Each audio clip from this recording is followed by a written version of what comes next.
झालं असं की आमचा गॅस संपला आणि त्यात आले आमच्याकडे नेमके पाहुणे. आता गॅस नाही, त्यांना काहीतरी द्यायला हवं, चहा तर नाही बनवू शकत. मग त्यांच्यासाठी मी एक झटपट रेसिपी बनवली. ती त्यांना इतकी आवडली ना, तर म्हटलं चला तीच रेसिपी आज तुमच्याबरोबर शेअर करूयात. इन्स्टंट अशी, अगदी 5 ते 7 मिनिटात रेडी होणारी. करूयात मग सुरुवात. जर अशा नवनवीन इन्स्टंट झटपट होणाऱ्या रेसिपीज बघायच्या असतील तर आसनाच किचनच्या व्हिडिओजला लाईक करा, चॅनलला सबस्क्राईब करा आणि व्हिडिओ शेवटपर्यंत बघत चला. त्यासाठी लागणारं साहित्य बघूयात. खजूर, साजूक तूप, वेलची पावडर, मिल्क पावडर, ड्रायफ्रूट आणि कोको पावडर. आता आपण आणखी एक सिक्रेट इन्ग्रेडियंट वापरणार आहोत. तो कुठला आहे? तर आज आपण बनवतोय काय आणि कशापासून, त्यासाठी लागणारा महत्त्वाचा घटक म्हणजे बिस्किट. आज आपण बिस्किटाचा वापर करून एक इन्स्टंट रेसिपी बनवतोय. यासाठी सगळ्यात अगोदर आपण मिक्सरला बिस्किटची बारीक पावडर करून घेऊयात. बिस्किट आपण छान फाईन वाटप करून घेतलेले आहेत. आता यामध्येच घालते मी 8 ते 10 खजूर. तुम्ही खजूरच्या ऐवजी इथे खारीक पावडरचा देखील वापर करू शकता. खारीक पावडर कशी बनवायची याचा व्हिडिओ आपल्या चॅनलला अपलोड केलेला आहे.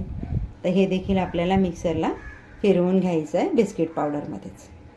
या पद्धतीने मी हे वाटप करून घेतलेलं आहे. तुम्ही जास्त प्रमाणात करत असाल तर बिस्किट वेगळं आणि खजूर वेगळं वाटप केलं तरी देखील चालेल.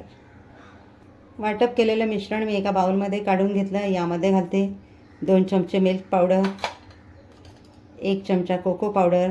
मी इथे कोको पावडरचा वापर केलेला आहे. तुम्हाला हवं कोको पावडर उपलब्ध नसेल तर चॉकलेटचा देखील वापर करू शकता. ज्या वेळेला तुम्ही इथे चॉकलेट वापराल त्यावेळेला ही काळजी घ्या की चॉकलेट गोड असते, त्यामुळे खजूर किंवा खारीक पावडर वापरत असताना त्याचं प्रमाण थोडं कमी घ्या. ॲड करतो आपण ड्रायफ्रूट्स. 1 चमचा तुम्ही तुमच्या आवडीने हवे ते घेऊ शकता. पाव चमचा वेलची पावडर. इथे मी 2 टेबलस्पून साजूक तूप घेतलं आहे, पण आपल्याला सगळं नाही घालायचं, यातलं अर्धं घालायचं आहे आणि लागेल तसं आपल्याला याच्यामध्ये ॲड करत जायचं. यामध्ये मी घालून घेते थोडंसं चॉकलेट सिरप.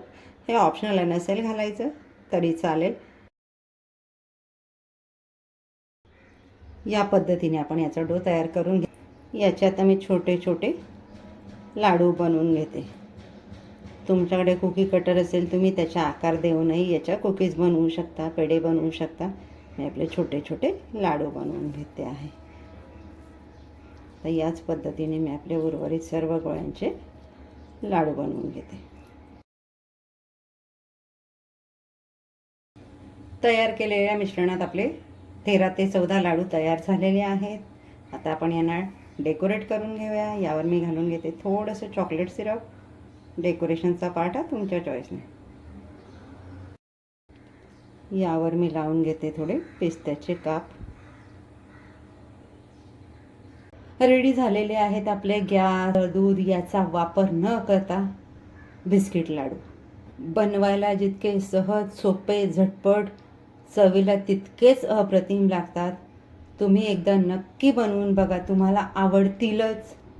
एकदा बनवले की तुम्ही पुन्हा पुन्हा हे लाडू बनवाल.